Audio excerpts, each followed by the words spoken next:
Hello everyone, very warm good evening to all of you. Welcome to Shri Ram's IS YouTube channel. This is your mentor Arzu Kakkar, where daily we used to have this session of news analysis. उम्मीद करती हूँ आप सब बढ़िया हो, खुश हो, स्वस्थ हो, things are fine at your place and you're keeping up with your plans of preparation. जैसे जैसे आपका शेड्यूल डेली का है आप उसके साथ you're up to that. नहीं हो पा रहा है, डोंट वरी, ऐसा मत सोचना कि 100% कंप्लीट नहीं हो पा रहा है. डोंट वरी, अगर आप 85% चंक भी उसका कंप्लीट कर पा रहे हो, that means you are doing great, right. And then these are the articles that we have to cover in a very detailed and a comprehensive manner. Things are very very important. आज का हर एक, वैसे तो daily का ही हर एक article important होता है, but yes, these are the things that we have to cover. मैं आपको एक आइडिया दे देती हूँ. एक इंडेक्स है बेसिकली, जैसे हम सेशन में प्रोसीड करेंगे क्या कुछ कवर करना है. Bihar is set to get the second tiger reserve. अच्छा, तो कहाँ पर है, बाकी वो टाइगर रिजर्व्स कौन से हैं बिहार में, वो कहाँ कहाँ पर हैं, ये कहाँ इसकी लोकेशन है, अगर इसकी जो लोकेशन है उसके आसपास कोई वो टाइगर रिजर्व पड़ता है क्या, तो ये वहाँ का वेजिटेशन, वहाँ का फ्लोरा, वहाँ का फना, यहाँ से कोई रिवर्स बहती हों उनके बारे में जानना, राइट. सो एक कॉम्प्रिहेंसिव तरीके से विल टेक इट अप. कुछ होमवर्क भी होगा आपके लिए, पहले ही हिंट दे रही हूँ. तो जीएस पेपर 3 के लिए भी इम्पॉर्टेंट है और प्रीलिम्स के पॉइंट ऑफ व्यू से तो एनीवे इट इज इम्पॉर्टेंट.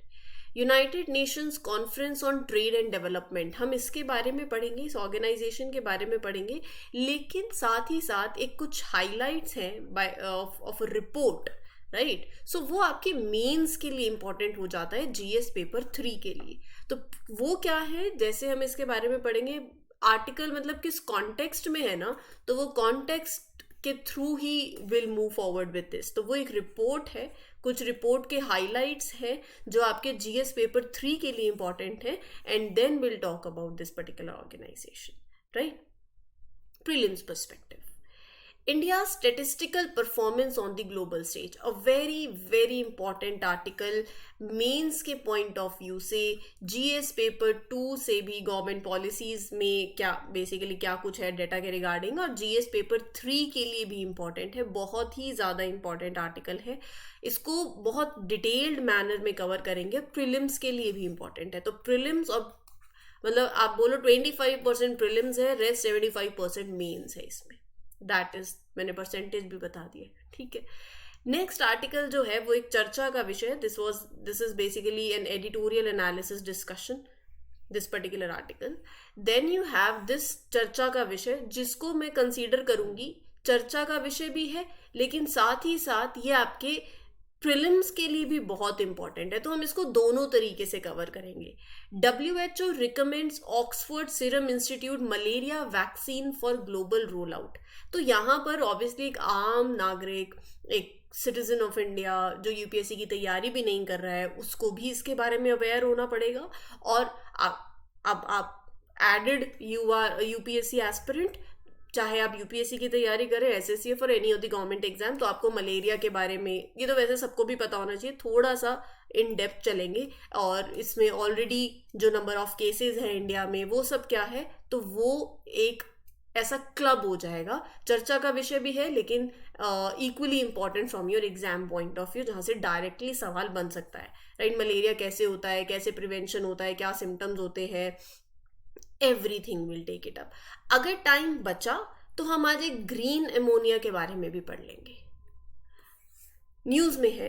अगर नहीं बचा तो कोई बात नहीं, इसको कल ले लेंगे, बट ये भी एक आर्टिकल आप कंसीडर कर सकते हो if time permits. Otherwise take it in the next session, यानी कि कल के सेशन में हो ही जाएगा, क्योंकि ये थोड़ा सा आज टाइम टेकिंग रहेगा ये वाला आर्टिकल, ठीक है. So this is how we are going to proceed with today's lecture, and let's start with the first article of today, that is this particular malaria vaccine. नाम है, अच्छा अगर आपसे ऐसे नाम पूछ लिया जाए यूपीएससी में कि ये किसके एसोसिएटेड वैक्सीन है या ये क्या है, this term was in news, right. तो प्रीलिम्स के पॉइंट ऑफ व्यू से भी, इसीलिए मैं बोल रही हूँ चर्चा के विषय को आज ऐसे थोड़ा लाइटली मत ले लेना कि यहाँ से कोई सवाल नहीं बन सकता. सवाल बहुत सारे बन सकते हैं. R21 या matrix M malaria vaccine developed by University of Oxford and Serum Institute of India has been recommended for use by WHO. बहुत ही एक अच्छी खबर है. It is a good news about this new malaria vaccine. This vaccine is called R21 Matrix M, and it was made by University of Oxford and a very big company in India, that is Serum Institute of India.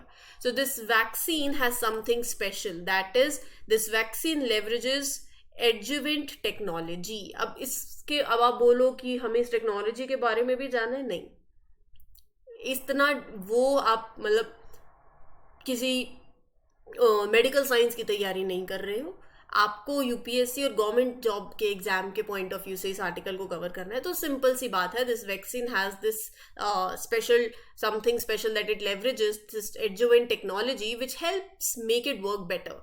So adjuvants are like, simple सी बात है, they are like helpers that makes vaccine stronger and more effective. That's it. Don't go into depth about it. But बाकी जो बातें हैं जिसमें हमें detail में जाना है वो आगे पता चलती जाएंगी. तो अब WHO ने कहा है that it's thumbs up sign, basically it is a good and a safe vaccine to use. They have given it a thumbs up and they think that it meets all the important standards for being safe and working well. So now this vaccine will be sent to countries where a lot of people get sick from malaria. They want to give this vaccine to hundreds of millions of people to protect them from malaria, and Serum Institute of India can make a lot of these vaccines. They can make 100 million doses. 100 million doses every year, and they are planning to make even more over the next 2 years, right? Making so much is really important because it helps to protect a lot of people from getting sick from malaria. So adjuvants are substances that enhances the immune system response to a vaccine. Obviously vaccine की जैसे मैं बात कर रही थी, they are helpers that make vaccine more stronger and effective. They are commonly used to improve the effectiveness of a vaccine. तो ये मैंने आपको बता ही दिया है. Hundreds of millions of dosage will be supplied, and serum institute of India already established a production capacity of 100 million dosage, जिसको आप अगले 2 सालों में वो डबल भी करोगे. And this scale of production is very critical because vaccinating those that are at high risk of malaria सबसे ज़्यादा कहाँ, वार्म और ट्रॉपिकल एरियाज में. ये ध्यान में रखना, right. So those are the particular affected areas, they will be important and vaccinate करना वहाँ लोगों को बहुत इंपॉर्टेंट है. तो ये था चर्चा का विषय, लेकिन हम थोड़ा सा इसमें और अब डिटेल में एक बार चले जाते हैं क्योंकि आर्टिकल आ ही गया है, हमारे एग्जाम के लिए भी इक्वली इम्पॉर्टेंट बनता है. तो मलेरिया के बारे में जान लेते हैं. अब मलेरिया का ऐसा है कि एक मच्छर कुछ भी कर सकता है. तो वो मच्छर अगर काटा, और उस मच्छर का नाम है एनोफिल्स मॉस्किटो, उस मच्छर के काटने से वो मच्छर क्या कैरी करता है, Plasmodium. So malaria is a serious sickness that is caused by these tiny parasites called plasmodium parasites that mosquitoes carry. So they are spread to people through the bite of infected female Anopheles mosquito. एक जानलेवा life threatening disease हो सकती है ये, particularly found in tropical countries. लेकिन ये preventable भी है, अब ये क्योरेबल भी है. That is the good news. It can be prevented and it can be treated also if it is caught early. It is most common in warm tropical places. ये लोगों से नहीं होती. अगर किसी ने एक छींक मार दी, आपको लगे कि नहीं नहीं हमें भी हो जाएगा मलेरिया, तो नहीं. Doesn't spread from person to person जैसे कोल्ड डस लाइक कोविड-19, ऐसा नहीं है. मच्छर के काटने से होती है. So there are different kinds of parasite that causes malaria, but 2 of them, plasmodium just, हाँ अच्छा ये तो आपको पता चली गया अब कि malaria is not contagious and it can not spread from one person to another. 5 species of parasites can cause malaria. Very important, ये नंबर ध्यान में रखना. लेकिन 2 of these species, Plasmodium falciparum and Plasmodium vivax, they pose the greatest threat. Right, so it's very important to protect ourselves from mosquito bites in places जहाँ पर malaria का risk भी हो सकता है. रही बात सिम्टम्स की, तो 10 से 15 दिन बेसिकली क्या होता है, पहले symptoms they usually begin within 10 to 15 days after the bite from an infected mosquito. ठंड लगेगी, बुखार होगा, सर दर्द होगा, और ठंड में से कभी छूटेगी, मतलब ऐसा होने लगेगा. फिर चीज़ें और ज़्यादा डिफिकल्ट हो जाएंगी. एंड दो दी symptoms may be mild and difficult, मतलब यहाँ पर इनिशियली तो आपको ऐसे लगता है ना, ठंड लगी, छींक आई, सर दर्द हो रहा है, नॉर्मल लगता है, बट उसके बाद it might be very tough. So in malaria endemic areas people who have developed partial immunity may become infected but experience no symptoms. तो ये भी हो सकता है. ठीक है, तो फिर कैसे प्रिवेंट करें, क्या करें? Vector control intervention. So vector control is a main approach to prevent malaria and reduce transmission. Two forms of vector control are effective for people living in malaria endemic countries. क्या मच्छर के काटने से होता है? To stop malaria, the main way is to control that vector control approach. Mosquitoes को control करो that carry that parasite. Insecticide treated nets. Special nets है that are treated with a substance to kill or repel mosquitoes. When you sleep under those nets, it helps to keep the mosquitoes away. And spraying, residual spraying. So this means spraying a special bug killing liquid on the walls and surfaces inside the homes where mosquitoes, जैसे मच्छर पे दीवार पे मच्छर होता है तो वहाँ पे आप छिड़क दो. So it helps to get rid of the mosquitoes. तो बेसिकली मच्छर को नहीं कटवाना है, मतलब अपने आप को नहीं कटवाना है मच्छर से. तो वो कैसे होगा वो तो हम सबको पता ही है. ठीक है, तो apart from these prevention methods there are also medicine that can be taken to prevent malaria, especially if you are in a place where malaria is common. So these medicines not only treat malaria if you have it, but they can also stop you from getting sick with malaria if taken before you go to malaria prone area. Right? तो एक protective shield की तरह they can act. Right?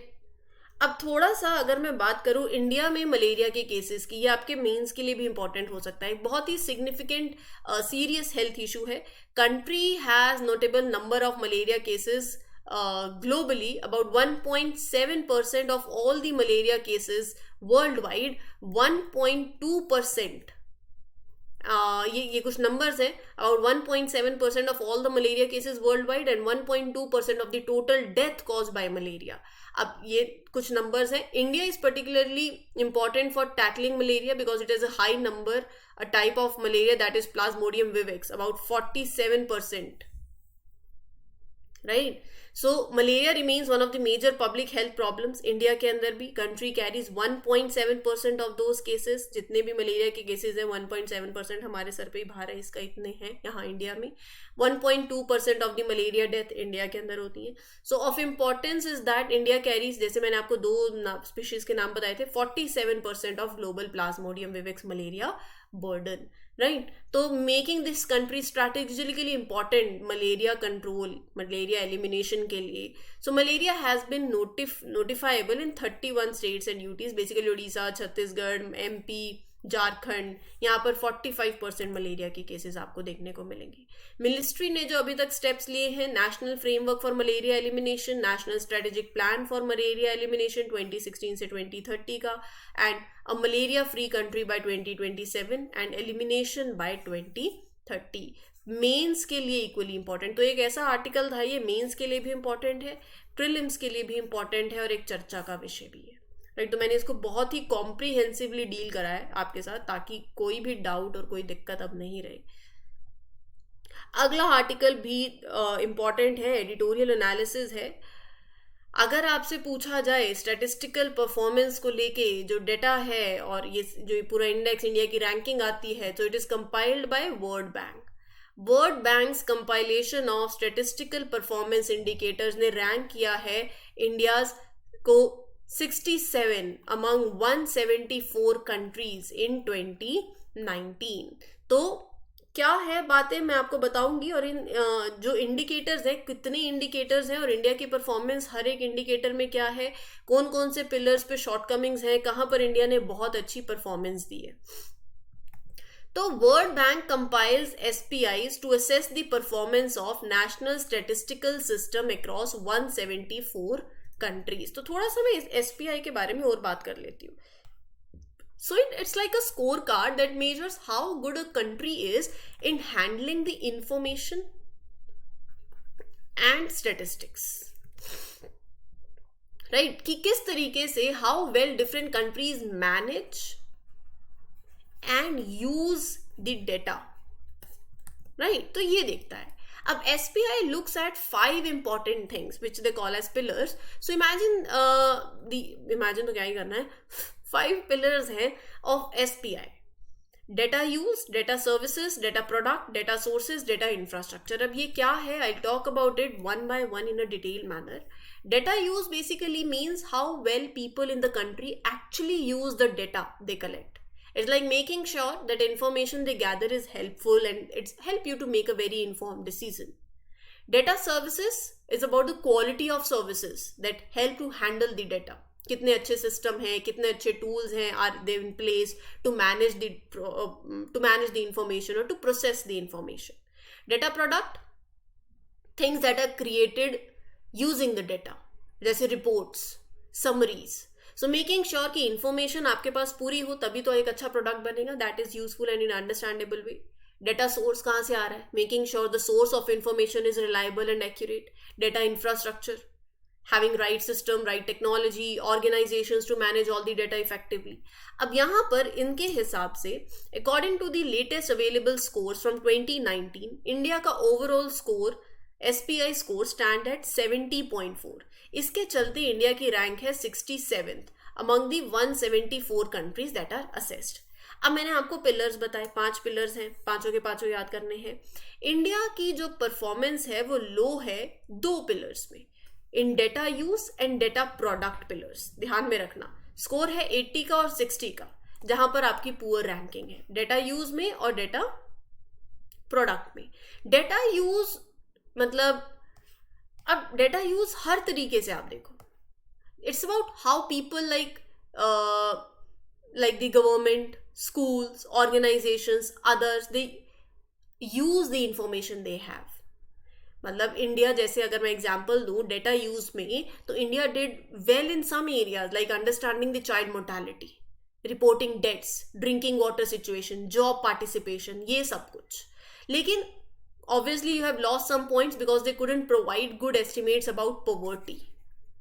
पिछले 10 सालों में, over the last 10 years, जिस तरीके से हमने एस्टिमेट किया है वहां पर भी थोड़ा lagged in because other countries have done really good in this particular point. So the way the World Bank wanted to compare the poverty, it changed and India has a bit difficulty matching the new way. और दूसरा data product की बात हो रही है. इस pillar में क्या किया है, तो data product is like it's about the kind of information they create based on data. जैसे आप लगा लो focusing on goals to make the world better, sustainable development goals. किस तरीके से आप उन डेटा से एक अच्छा प्रोडक्ट निकाल रहे हो. सस्टेनेबल डेवलपमेंट गोल्स की आप बात करते हो तो India has been trying to do better in this area. So they conducted some very big surveys to collect the data that matter for sustainable development goals, health में, education में, poverty में, right. So आप लोगों से अलग अलग सवाल पूछते हो एंड वहां से फिर आपके पास डेटा आता है. So India is trying hard to use data to understand and solve the important problems. और रही बात डेटा इंफ्रास्ट्रक्चर की, वो मैंने आपको बता ही दिया है. डेटा इंफ्रास्ट्रक्चर में एक बात याद रख लेना कि जब आप इंफ्रास्ट्रक्चर की बात करते हो तो इंडिया की स्कोर है 55, राइट. और इसमें इंडिया को रैंकिंग मिली है 73rd. इस पिलर के भी 5 डायमेंशंस हैं. चाहो तो ये याद कर लो, लिख लो, जैसे भी आपको मन करे. डेटा इंफ्रास्ट्रक्चर के further 5 pillar it encompasses: legislation and governance, standards and methods, legislation and governance, standards and methods, skills, partnership and finance, right. So इस वे से आप परफॉर्मेंस चेक करते हो, right. अच्छा, थोड़ा सा एक मैं आपके साथ बात कर लेती हूँ थोड़ा सा कि शॉर्टकमिंग्स क्या हैं. ये थोड़ा इंपॉर्टेंट है. इंडिया के स्टैटिस्टिकल ऑफिशियल मतलब ऑफिशियल स्टैटिस्टिकल सिस्टम में अगर मैं बात करूँ, so there have been concerns about the quality and accuracy of the statistics that the official system produces. So people are questioning कि जो data है, जो numbers हैं they provide, क्या वो trustworthy हैं, and if the statisticians are skilled enough. So some of the methods that are used to generate these statistics, they are being questioned. And there are debates also about whether the data that is, हमने बहुत बार इनकी बात करी है, चाहे वो university की हमने रैंकिंग्स की बात करी हो, चाहे हमने अभी एआई की भी बात करी है, एथिकल एआई की भी, जो डेटा कलेक्ट हो रहा है, और सर्वेज को लेके हमने बहुत पूरे एडिटोरियल्स डिस्कस किए हैं कि क्या they are good enough, right. So both the methods, चाहे वो सर्वेज हो, सेंसस हो रहे हैं, so both the methods have their challenges. Survey may miss some important information and government sources may not cover everything accurately. So overall, the situation has brought this official statistical system in India into the spotlight, and people are evaluating, they are discussing how to make it better and more reliable. अच्छा, अगर यही बात है तो क्या हो सकता है फिर? What is the way ahead? Examining this SPI score, कि be careful looking at this score, understand कहाँ, जब स्कोर कार्ड मिलता है देखते हो ना, कहाँ गलती करी, कहाँ नहीं करी, कहाँ अच्छा कर सकते हैं, वही सेम करना है. India needs to figure out what areas need improvement based on this SPI score. If they aim to improve the scores in data product, data use, data infrastructure, obviously आप अपनी रैंकिंग को boost करोगे. India should work closely with World Bank, जो इन sources को compile करता है, right? By collaborating and using more accurate sources. So overall, SPI score is like a roadmap that is showing where India is strong, where it needs to focus, and by understanding this, you can make necessary improvements and you can improve your national statistical system. Clear है? Mains के point of view से बहुत ज़्यादा important article था, prelims के point of view से भी equally it was important, right. Moving ahead with the other one, Bihar is set to get a second tiger reserve in Kaimur district, Kaimur Wildlife Sanctuary, by the end of the year or by early 2024. कहाँ पड़ती है ये century? Bihar में. अच्छा, बिहार में कौन सी district में? कैमूर में. ठीक है. अच्छा, यहाँ ये मैं बोलूँ कि ये ना कोई यूपी में एक चंद्रप्रभा वाइल्ड लाइफ सेंचुरी है, उससे भी कनेक्टेड है, और इसका Sanjay Dhubri tiger reserve and Panna landscape से भी इसके लिंक पड़ते हैं. तो सवाल नहीं आएगा मन में? तो सवाल क्या, थोड़ा सा खुद ही को क्यूरोसिटी होनी चाहिए कि बिना मैप के मुझे ये थोड़ा विजुलाइज करने में प्रॉब्लम होगी. तो होमवर्क क्या है? होमवर्क खुद से ही है. आज आपको मैप देखना है. मैप में क्या देखना है? बिहार में कोई और टाइगर रिजर्व है? वाल्मीकि टाइगर रिजर्व कहाँ पड़ता है? चलो ये देखना. और कोई टाइगर रिजर्व? अच्छा, अगर है तो ठीक है. अब ये जो पढ़ रहे हैं हम वाइल्ड लाइफ सेंचुरी, ये कहाँ पड़ती है? इन्होंने कहा इधर पड़ती है. तो आपको क्या देखना है? यूपी में चंद्रप्रभा वाइल्ड लाइफ सेंचुरी और एमपी में Sanjay Dhubri tiger reserve and Panna landscape, इसको लोकेट करना है. क्लियर है? सो ये कुछ चीज़ें हैं जो आपको मैप से ही क्लियर होंगी. मैं यहाँ रट्टा तो मारना पड़ेगा, लेकिन उसके साथ साथ मैप प्रैक्टिस करनी पड़ेगी. और सिंपल सा सिर्फ 2 मिनट का होमवर्क है, एटलस खोलनी है और इसको मैप में देख लेना है, राइट. और रही बात इस सेंचुरी की, तो ये एक it forms a very important catchment area for Durgavati river system, Son cave. So ये कुछ इंपॉर्टेंट अदर इंपॉर्टेंट ट्रिब्यूटरीज भी हैं, बट ये कुछ रिवर सिस्टम है जो आपको याद रखने हैं. And it is nested in Vindhyachal hill ranges. ठीक है. रही बात वेजिटेशन की, तो यहाँ पर आपको ट्रॉपिकल ड्राई डेसिडियस थोड़ा सा वेजिटेशन देखने को मिलेगा, और fauna and fauna Indian leopards, four horn antelope, और जामुन, शीशम, इंडियन रोजवुड, ये कुछ इंपॉर्टेंट एनिमल्स और प्लांट लाइफ है. एक आइडिया लग जाएगा तो बहुत अच्छी बात है, काम का ही है. ठीक है, आगे चलते हैं. अगला आर्टिकल देखते हैं. आज का लास्ट आर्टिकल होने वाला है, that is regarding UNCTAD. According to the review of Maritime Transport 2023 by United Nations Conference on Trade and Development in 2023, greenhouse gases emissions from international shipping were 20% higher than in the last 10 years. 10 मतलब basically जो emissions हुए हैं पिछले 10 सालों में from international shipping, 20% ज़्यादा है. तो पहले इस रिपोर्ट की थोड़ा सा इसके हाइलाइट्स देख लेते हैं ऑफ द रिव्यू. सॉरी.